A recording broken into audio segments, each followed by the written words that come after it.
Hey everyone. Okay, earlier this week I talked about stealth dyslexia, started talking about what it involves, what it looks like, how it is dyslexia, but we call it stealth dyslexia because it's the type of dyslexia that it's kind of like the spectrum, like autism spectrum, where stealth dyslexia is not as severe or noticeable. It can still cause major blocks, if you will, and limitations, but doesn't typically get noticed early on because it's not as severe. So, what I want to talk about today is adding on to that is how schools assess or screen, basically, or don't, if you will, and why you can't rely on the school system to inform you if your child has dyslexia or to be the red flag of if your child has dyslexia.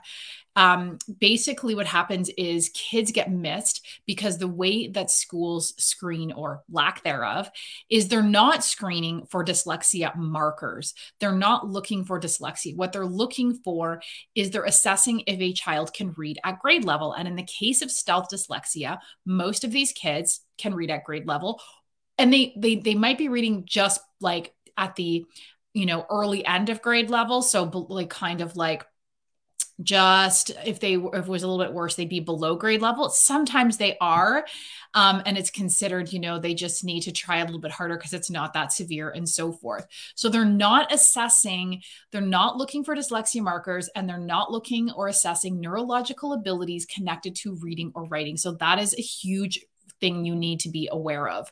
The other factor is that when kids are weak readers, or, they can decode well, but they have poor reading comprehension, which can definitely be a factor with stealth dyslexia, is these kids are told they need to better apply themselves. They need to pay better attention. They need to just work on their reading comprehension. They need to focus better.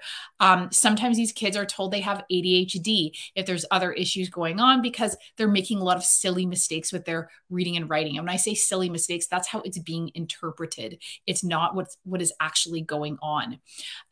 Sometimes they're just diagnosed with dysgraphia. And unfortunately, there's not a lot in the school system that is done when a child has dysgraphia.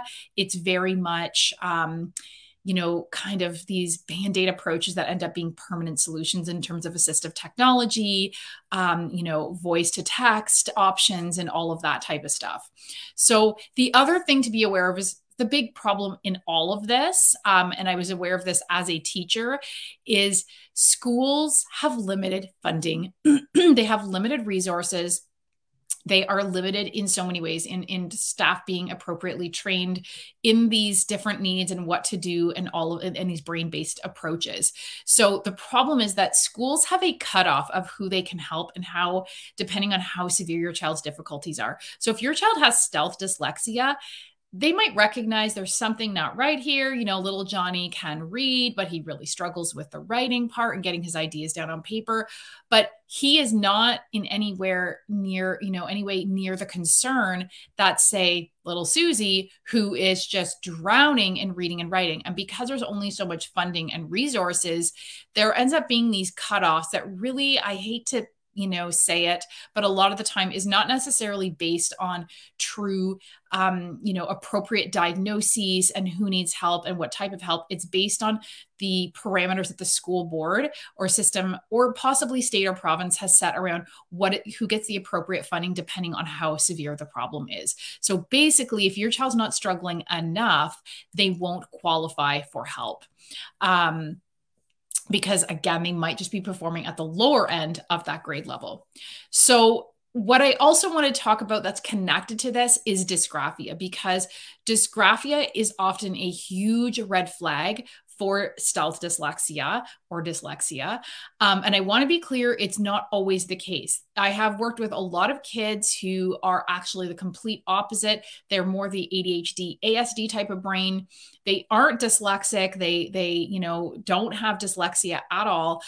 It's just a dysgraphia issue with penmanship, and so forth. So I'm not going to get into all that today, but I do want to talk about dysgraphia and so forth, and why it gets overlooked and not recognized. So as you know, maybe from my last video, kids with high IQs, might be at the lower end of grade level for reading and writing.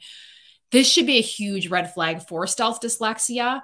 because there's a clear reason why there's such a gap. How is it that someone is so intelligent, is way up here, higher than their peers, but is performing at the lower end of grade level or even below grade level with certain literacy-based abilities? That should be a huge red flag, but often it's not, as you know from last time and possibly even your personal experience. It is often brushed off as laziness, right? So when the other thing too is when a child has a high IQ and they're reading at grade level or they're above grade level and they're just struggling with writing, they just figure it's just a writing issue.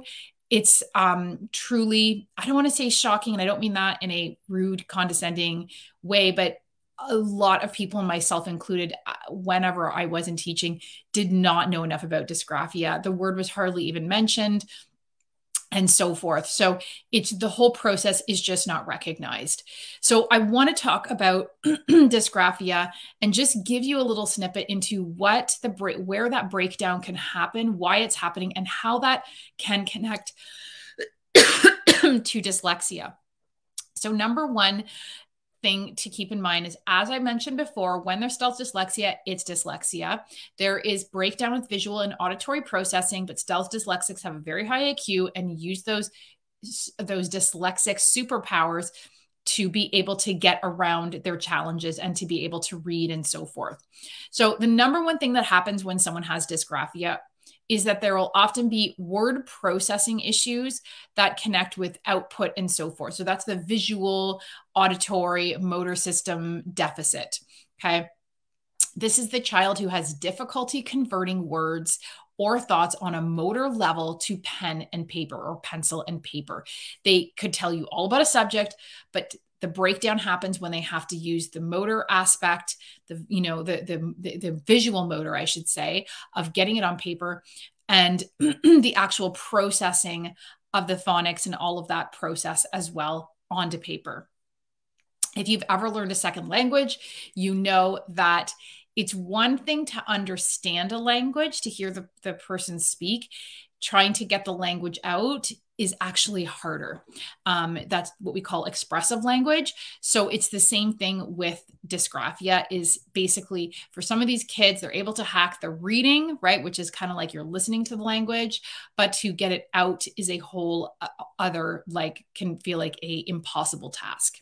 So the second area that can break down with dysgraphia is often a factor when dyslexia is present is that common issue with sequential memory that we see in dyslexia. So this is difficulty remembering how to form individual letters, how to spell correctly, where sounds and letters belong in a word. Basically, that whole process is what slows them down. So, you ask a kid, I don't know, maybe they're a history buff and they could tell you all about what they know about, I don't know, Rome.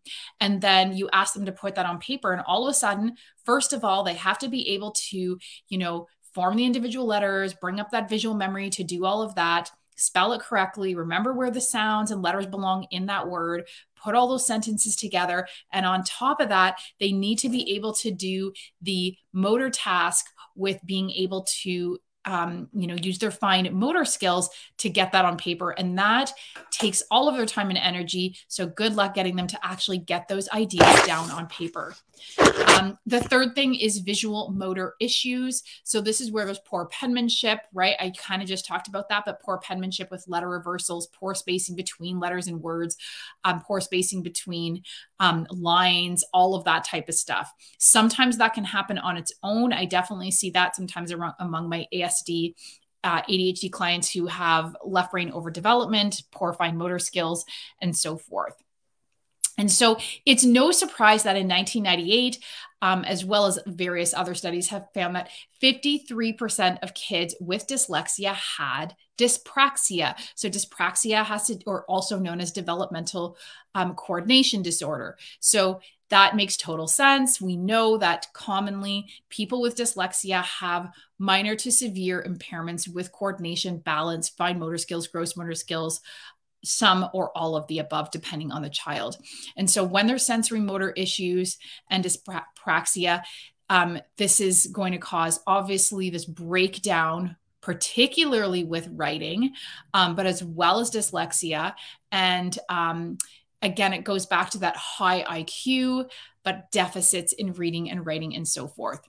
So next week, I'm going to be talking about the signs of dysgraphia, of stealth dyslexia, I should say, which very much connects to dysgraphia, and kind of guide you through that, because it can be unique and easy to miss if you're looking for the standard markers for dyslexia, whenever that might not be exactly your child.